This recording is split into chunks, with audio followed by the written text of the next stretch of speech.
La mission d'information flash sur l'activité du gouvernement démissionnaire a été créée dans un contexte inédit. Le gouvernement de Gabriel Attal a expédié les affaires courantes pendant 67 jours l'été dernier. Elle trouve aujourd'hui un écho particulier, alors que la censure du gouvernement Barnier a été votée le 4 décembre. Depuis, son gouvernement est limité aux affaires courantes. Dans le cadre de nos travaux, nous avons entendu une cinquantaine de personnes, des juristes, des acteurs administratifs et des ministres démissionnaires. Nous avons constaté que le gouvernement démissionnaire de cet été a globalement respecté le cadre des affaires courantes issues de la jurisprudence du Conseil d'État. Pour autant, nous avons constaté que le contrôle parlementaire a été très faible durant cette période. Nous formulons donc 11 recommandations pour y remédier, avec un principe directeur: pas d'action sans contrôle, pas de contrôle, pas d'action.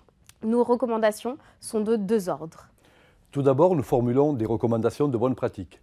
Elles peuvent immédiatement être mises en œuvre en période d'expédition des affaires courantes, dépassant une très courte durée. Il s'agit par exemple d'auditionner en commission les ministres démissionnaires. Cela peut également passer par le dépôt de questions écrites, par la tenue de séances de questions au gouvernement ou par des votes en séance permettant d'orienter l'action du gouvernement démissionnaire sur des choix politiques majeurs.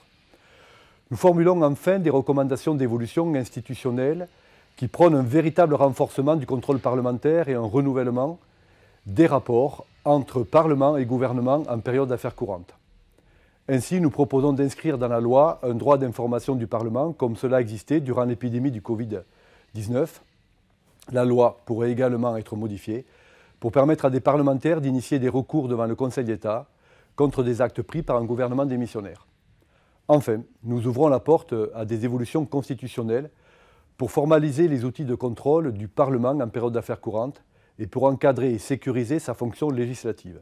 Nous voulons également ouvrir un débat sur la possibilité de limiter le gouvernement aux affaires courantes en cas de dissolution, car l'Assemblée ne peut alors plus renverser le gouvernement.